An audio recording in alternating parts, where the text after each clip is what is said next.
This is a lie. I'm not actually gonna try and get sleepy because, well, it's 2:25 a.m. and later I have to go back to the province, so this is actually a get packing with me. I might as well not sleep.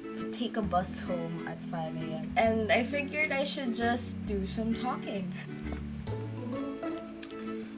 What's this? Oh, notes. I'm glad that the professors I have in my undergrad allow me to sit in their classes. And earlier today, I went to my thesis advisor's lecture on Immanuel Kant. And it really excites me to talk about philosophy again or hear the lecture of it. You know, when students demand teachings from curriculums that would be applicable and can be used in reality, philosophy is actually one of them. Oh right, I just have to share to you guys, I had this like weird Harry Potter epiphany thing earlier. So, you know Deathly Hallows, right? The symbols, presupposing that Immanuel Kant focused on answering how is metaphysics as a science possible. And metaphysics only focuses on three subjects: God, freedom, and immortality. And it is only three because there are only three themes in, well, everything. There's man, the world, and God. And I just had this big epiphany that comparative to the Deathly Hallows, there is man, or I, the world, and It was portrayed earlier as a diagram that God encompasses the world and I. So God is portrayed as like this. When I drew the Deathly Hallows, like, holy it actually makes sense. oh my god, what is this? Oh my god! I saw this in my bag just now. My roommate gave me a notebook. Oh my god. She'll probably watch this video because I told her, we made a deal that I will only show her my YouTube channel when I move out. I mean, I have to move out because I'm not studying near my dorm anymore, so. Oh my god, this is so nice! It is pretty sad when I thought about the moments I'm here when I'm alone, when I was alone, but when my roommate's here, it feels so nice that at least I get to talk to someone real, or I get to be real with someone.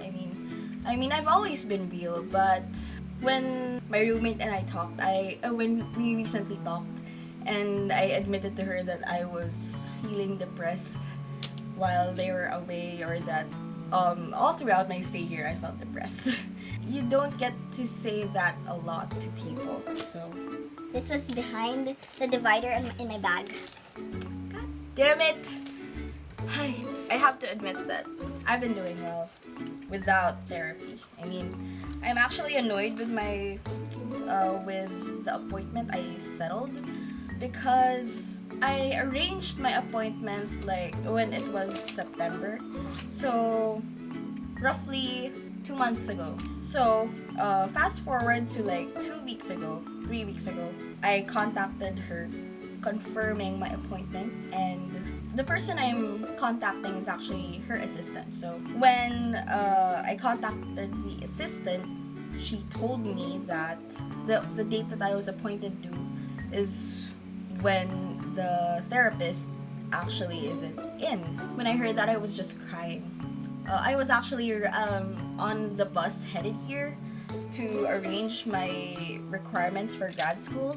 It was only 2 weeks after the call did I text her and told her that I was so disappointed and it was so unprofessional. I told her that she made me wait 2 months for nothing. I guess the assistant maybe did not get the urgency.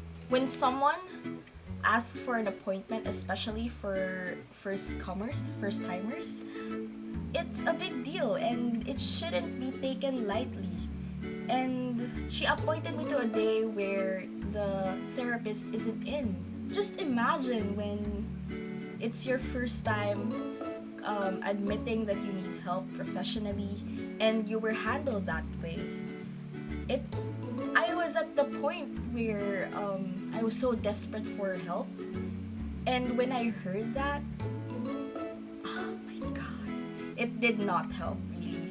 It made things worse. Like, it added to the things that makes my feelings worse. I'm just so annoyed. I mean, if you recently watched PewDiePie's recent video about BetterHelp, that ad thing that YouTubers do, it makes sense. PewDiePie really makes these really rational videos, his criticisms about things, and that video is one of those that makes sense.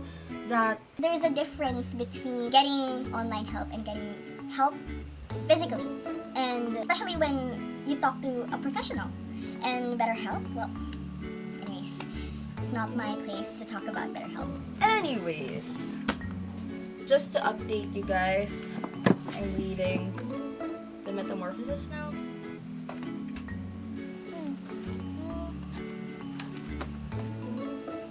There's really not much to hack.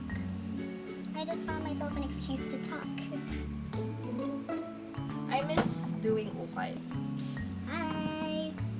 I stopped doing that because I had this skin problem, as well as like this idea in my head that I'm doing ukai only because I'm scratching this itch for materialism. And I want to practice minimalism.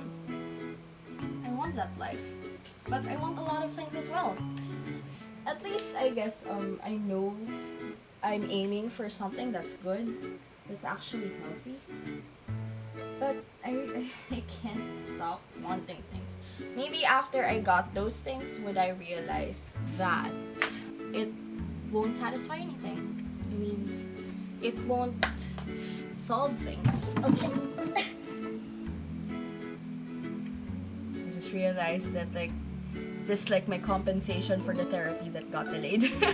Hi YouTube! Hi friends! Yeah, I can't really explain it. I'm in this happy streak. It scares me that this is like a coin toss. Like, the heads are the positivity and the tails are the negativity, and I'm scared of which side will it flip on my palm next. But thinking about it a lot, criticizing myself again and again, it's tiring as well.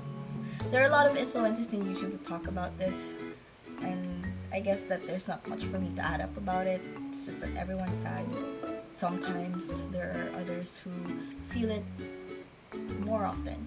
It's this positivity, it's so nice. It's so nice. Like, I'm singing again. I'm not afraid to listen to my own thoughts or just white noise. It's nice. But no buts. This is the feeling that I've been longing for. This hope that regardless of what has been, there's more things that I can do. And the voice inside my head keeps telling me that I should be scared. And that's a good sign. Ultimately, it's a good thing because at least I still care. At least I'm still here. At least you guys are still listening to me. I hope you guys feel the same way of being hopeful to things, because it's nice. Also, I'm trying to write again. Writing in a sense of being poetic. When you read about poetic stuff on the internet or just anywhere, Actually, I guess this is like subjective for me to say, but the poetic things are more often about sad stuff. You don't really read much about the good stuff.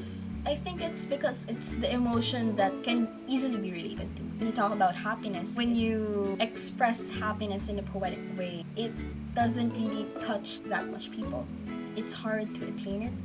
I mean, I criticized that when I was in college because, well, it's understandable that since you're a philosophy major, it's understandable to question God, yourself, happiness, what you're aiming for in your future. Perhaps that is why most of the philosophy graduates or undergraduates are sad. But when you translate it to words, there are others that glorify it, gratify it, flaunt it, the sadness that they felt.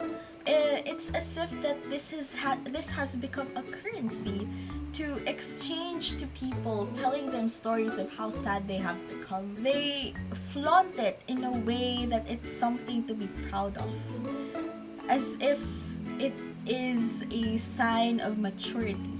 I think it rooted from when we had this existentialism class. I'm not blaming the professors. I'm not blaming the texts that were handed to us. Like, when you are exposed to these thoughts, these philosophies that express the human context in a way that would make you understand the most negative of things, that is when you begin to think about things that will lead to you glorifying about it. Glorifying the sadness or the heartbreak or the negativity of it all. I guess this video has become a criticism for negativity. But yeah, I've been into exposing myself to new stuff again. Like, I just finished Sense 8 in a 2-day span. Like, 2 seasons in 2 days. And every episode is like an hour. It's kind of weird actually. The ending of season 2, the final episode, that ending is so weird. But I should have expected that, I guess. Because, just watch it. It's just so weird. Like, I really shouldn't be surprised, but yeah. In addition to my earlier rant about me being sad, me trying to do things to be okay, I have a lot of footage to post, but I couldn't because I keep, not finishing it. Like, in the middle of shooting it, I lose interest and not finish it. So, showing you guys this game that I've had of going to Makati and compete in a intergraduate school football game. There's this like football game for law schools against some universities, and the school that I'm in, we had a lot of good players. I mean, just to share, one of the best players in our team, he's black, and since my skill on football is more focused on defense and he is offense, and when I took the ball from him, he told me that like I was a good defender or like I was a good player. I was so happy, like, yes! I was recognized! Insert Captain Holt meme here. And there was this other game, since it was just merely a tryouts, and we were just doing a scrimmage, and maybe did not see that the one defending against him is a girl. I think he didn't know that, so he did this to me. His hands were precisely on me here, and he pushed me away, and we just stopped the game because we were all laughing. It was the funnest memory I have in playing football. Like everyone was laughing and like, whoa, whoa, whoa, whoa. I don't really do well with conclusions because there's really not much of a conclusion in this video. I just found myself an excuse to talk.